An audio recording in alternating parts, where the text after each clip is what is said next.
Kalau kita perhatikan ya, pondasi Ka'bah itu dikelilingi batu marmer berwarna putih yang disebut syazarwan. Fungsinya untuk menahan pondasi Ka'bah agar tidak rubuh atau terkikis karena dahulu daerah area Ka'bah berpasir dan terkadang berbanjir. Maka dikhawatirkan hal itu akan merobohkan Ka'bah. Oleh karenanya dibuatkanlah syazarwan ini untuk menopang pondasinya oleh orang-orang Arab dahulu. Untuk era sekarang, syazarwan ini juga berfungsi untuk menghindari adanya jamaah yang terjepit di dinding Ka'bah ketika haji. Nah, di dekat pintu Ka'bah, masih di area syazarwan, kita akan melihat sebuah tanda berupa 8 buah batu mewah. Ini disebut dengan area Mi'jan, merupakan lokasi di mana Nabi Ibrahim dan Nabi Ismail mengadon tanah liat untuk membangun Ka'bah. Begitu pula, ini merupakan lokasi favorit Rasulullah SAW serta tempat di mana Jibril mengajarkan salat kepada Nabi Muhammad SAW. Kain yang menyelimuti Ka'bah ini disebut dengan kiswah. Orang yang pertama kali menyelimuti Ka'bah dengan kiswah merupakan seorang raja dari Himyar yang bernama Tubba Abu Karb. Dahulu orang-orang Arab menggantung syair-syair terbaik mereka di dinding Ka'bah sebagai bentuk kebanggaan budaya peradaban mereka dalam bidang sastra. Dan tahukah teman-teman, jika warna kiswah tidak selalu hitam. Pada awalnya berwarna putih bergaris merah dari Yaman. Kemudian menjadi putih, menjadi merah, kuning, hijau, dan yang terakhir hitam hingga sekarang. Tulisan kaligrafinya ditulis dengan benang emas bertuliskan ayat-ayat Al-Quran. Kiswah juga memiliki kain dalaman berwarna putih yang disebut bithana kiswah untuk meresap panas dari dinding Ka'bah. Biasanya kain kiswah diganti pada tanggal 9 Dzulhijjah dan bekasnya dipotong-potong untuk dihadiahkan kepada orang-orang tertentu. Nah, dari pintu Ka'bah, di sebelah kiri pojok Ka'bah tersimpan Hajar Aswad di dalam sebuah cangkang berwarna perak. Pintu Ka'bah sendiri berjarak 2 meter dari lantai. Pada awalnya teman-teman, pintunya sejajar dengan lantai.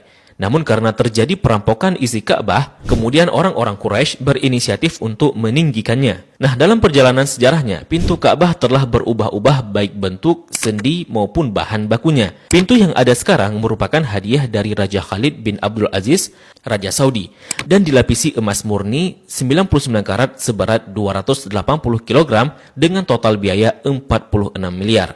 Dan itu dana dari tabungan Raja Khalid sendiri. Nah, pintu ini memiliki kunci dengan desain klasik dan secara turun-temurun sejak dahulu kala dipegang oleh keluarga keturunan Qusay bin Kilab bin Murrah. Dan pintu ini hanya dibuka 2 kali selama setahun, yakni pada awal bulan Sya'ban dan awal bulan Zulhijjah untuk dibersihkan. Dan untuk memasukinya diperlukan tangga portable. Dalam Ka'bah sendiri tidak memiliki lampu, sehingga ketika memasuki Ka'bah maka akan diterangi dengan penerangan dari luar. Nah, ketika kita memasuki ke dalam Ka'bah, maka kita akan melihat jika lantai dan dinding dalam Ka'bah dihiasi dengan batu marmer yang dominan putih. Marmer hijau menghiasi lantai dengan bentuk persegi yang dihiasi oleh marmer coklat di sampingnya. Kalau kita salat di dalam Ka'bah, maka garis ini bisa jadi batas safnya. Kalau diperhatikan, maka di sudut terdapat potongan marmer hijau. Ini sebagai tanda bahwa Rasulullah SAW melakukan salat di tempat ini saat memasuki Ka'bah. Begitu juga di bagian pojok dan dindingnya dihiasi 1, 2, 3 marmer hijau. Di bagian atas juga terlihat ada beberapa buah saluran udara yang didesain sedemikian rupa. Jika kita mengadah ke langit, maka kita akan melihat jika langit-langit Ka'bah dihiasi dengan kiswah berwarna hijau. Jika diperhatikan, maka terdapat tulisan Ya Manan yang artinya Maha Pemberi. Kemudian di bawahnya sebelah kanan bertuliskan Ya Dzal Jalali yang artinya yang memiliki keagungan. Lalu di sampingnya bertuliskan Wal Ikrami yang artinya yang memiliki kemuliaan. Di bawahnya tertulis penggalan surah Al-Baqarah ayat 144 yang berbunyi Qad nara taqalluba wajhika fis samai falanuwalliyannaka qiblatan tardaha fawalli wajhaka syatral masjidil haram. Kemudian di tengahnya bertuliskan kalimat tauhid La ilaha illallah Muhammadur Rasulullah. Dilanjutkan di bawahnya bertuliskan surah Ali Imran ayat 96 dengan bunyi Inna awwala baitin wudi'a lin-nasi lalladzi bi Bakkata mubarakan wa hudan lil alamin. Kalimat ini tertulis berulang-ulang hingga memenuhi dinding atas dan langit-langit Ka'bah. Di bagian atas terlihat jika langit-langit Ka'bah ada 3 penyangga yang kemudian ditopang oleh 3 tiang dari kayu dengan diameter 44 cm dengan jarak antara tiang 2 meter sekian. Tiang ini dihiasi dengan 6 hiasan cincin terbuat dari emas. Bagian bawah pondasi tiang berbentuk kotak yang besarnya dapat diduduki oleh orang dewasa. Orang yang pertama kali memasang tiang di dalam Ka'bah adalah Abdullah bin Zubair saat pertama kali memugar Ka'bah selepas wafatnya Rasulullah Sallallahu Alaihi Wasallam. Di bagian atas tergantung harta karun berupa kendi-kendi atau lentera kuno yang terbuat dari emas dan perak, merupakan hadiah dari pemimpin-pemimpin negeri Muslim pada masa lalu. Kalau ditanya kenapa kendi-kendi ini masih digantung, ini merupakan tradisi yang sudah ada sejak masa silam.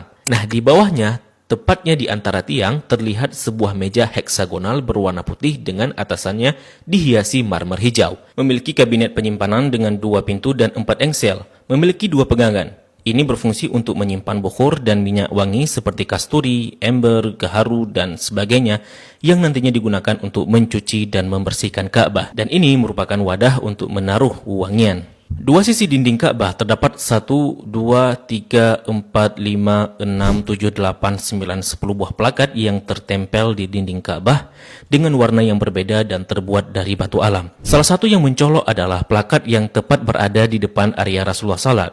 Plakat ini berisi kaligrafi dengan style kufik murabba yang tertulis La ilaha illallah Muhammadar Rasulullah. Selain itu juga ada plakat lain yang berisi maklumat mengenai renovasi Ka'bah oleh Raja Khalid bin Abdul Aziz. Sepertinya plakat lain juga berupa maklumat renovasi Ka'bah oleh pemimpin-pemimpin Muslim sebelumnya.